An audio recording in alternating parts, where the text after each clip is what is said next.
নমস্কার বন্ধুরা, মালা কুকিং চ্যানেলে সবাইকে স্বাগতম। আজকে আরেকটা সুন্দর রেসিপি আপনাদের সঙ্গে আমি শেয়ার করবো। শীতের ইঁচড়। দেখুন, শীতের কাঁঠালি ইঁচড় নিয়ে আমি চলে এসেছি। ইঁচড় কালকে আপনাদের কাকু অনেকদিন ধরে ইঁচড় খাবে করছিল। আমি বললাম ইঁচড় কিনে নিয়ে আসো। ইঁচড় কিনে নিয়ে এসেছে, কালকেই কিনে নিয়ে এসেছিলো। আমি সকালবেলা কেটে কুটে পরিষ্কার করে সিদ্ধও করেছি। দেখুন ধোয়া উঠছে। ইঁচড় আর আলু, শীত হোক অথবা গরম, ইঁচড়ের সাথে কিন্তু দারুণ লাগে। আর সেই ইঁচড়ের সঙ্গে যদি থাকে চিংড়ি, এই দেখুন, এই চিংড়ি দিয়ে আজকে ইঁচড়টা রান্না করব। গরম গরম ভাতে কিন্তু খেতে দারুণ লাগবে। দেখুন, যে কোনো অনুষ্ঠান বাড়িতে ইঁচড়েরটা দারুণ রেসিপি। মাছ মাংস যতই ঘর বন্ধ রান্না হোক না কেন, কিন্তু ইঁচড়ের একটা রেসিপি থাকবেই থাকবে, খেতে কিন্তু দারুণ লাগে। আপনারা সঙ্গে থাকুন। আজ ইঁচড় রেসিপি ভালো লাগলে অবশ্যই লাইক শেয়ার কমেন্ট করবেন। আর যেসব বন্ধুরা সাবস্ক্রাইব করেছেন তাদের অনেক ধন্যবাদ। যারা এখনো করেনি সাবস্ক্রাইব করে এইভাবে আমার পাশে থাকবেন। আসুন এখন ইঁচড়টা রান্না করা যায়। গরম হয়ে গেছে, দিয়ে দেবো সরষের তেল। প্রথমে চিংড়িগুলো আমি ভেজে নেবো। এই কড়াইতে আমি ইঁচড় সেদ্ধ করেছি, ওই জন্য কড়াইটা হালকা কালো লাগছে, ও কোনো অসুবিধা নেই। চিংড়ি মাছগুলো ভেজে নেব।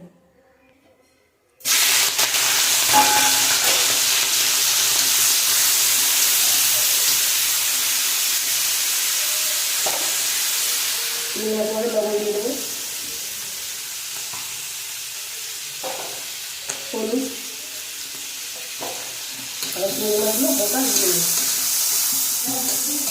দেখুন চিংড়িগুলো ভাজা হয়ে গেছে, এখন তুলে নেব। ভাজা হয়ে গেছে, এখন ইঁচড়টা রান্না বসাবো। এই চিংড়ি মাছ ভাজা তেলের মধ্যেই আরও তেল দিয়ে দেবো। ইঁচড় রান্না করার জন্য ফোড়ন করে নেবো। হলুদ, তেজপাতা আর দেবো পাঁচফোড়ন।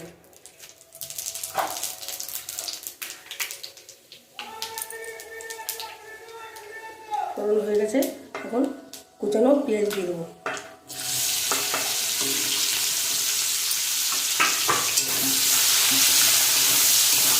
এবং এদিকে ইঁচড় দিয়ে চিংড়ি রান্না করছি, ওদিকে চিংড়ি মশলা চেঁচাচ্ছি। চিংড়ি সব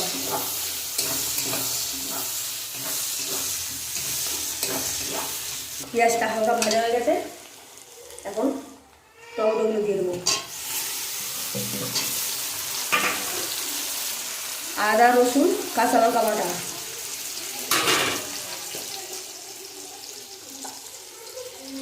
এক চামচ হলুদ গুঁড়ো,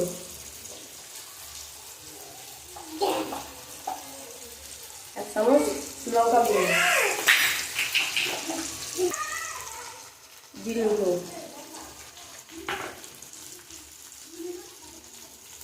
পরিমাণ মতো লবণ।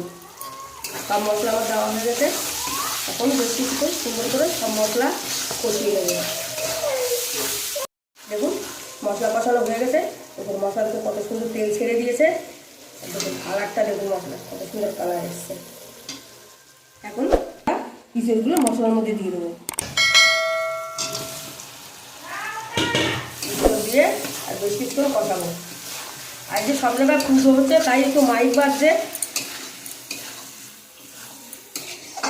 এইসব বেশ কিছু কষিয়ে নিয়েছি, এখন জল দিয়ে দেবো।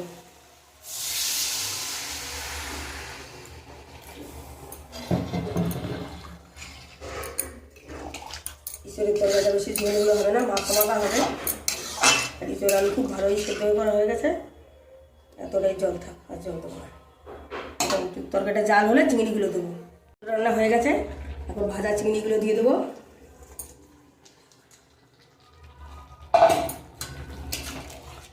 চিংড়িগুলো নেড়ে নেব। ইঁচড়টা খুব ভালো ইঁচড়, খুব সুন্দর সিদ্ধ হয়েছে।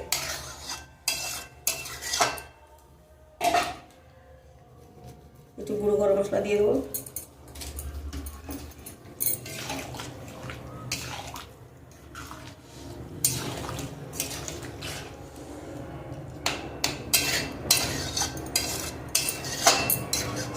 আর 2-1 মিনিট বাদে নামিয়ে নেব।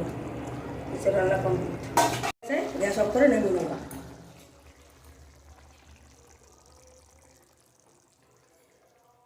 চিংড়ি মাছ দিয়ে কাঁঠালি ইঁচড়টা রান্না করা কমপ্লিট। দেখুন ইঁচড় চিংড়িটা রান্না করা হয়ে গেছে, কত সুন্দর লাগছে। দেখুন গরম গরম ভাতে শীতের ইঁচড় খেতে তো দারুণ লাগবে। তাই ইঁচড় চিংড়ির রেসিপি আপনাদের কেমন লাগলো কমেন্টে জানাবেন। আর যেসব বন্ধুরা আমার চ্যানেলটা সাবস্ক্রাইব করেছে তাদের অনেক ধন্যবাদ। যারা এখনও করেননি চ্যানেলটা অবশ্যই সাবস্ক্রাইব করে এইভাবে আমার পাশে থাকবেন, নতুন নতুন ভিডিও ছাড়লে যাতে সবার আগে আপনাদের কাছে পৌঁছয়। তো ভিডিওটি আজকের মধ্যে এখানে শেষ করছি, দেখা হচ্ছে পরের ভিডিও। আপনারা ভালো থাকবেন, সুস্থ থাকবেন।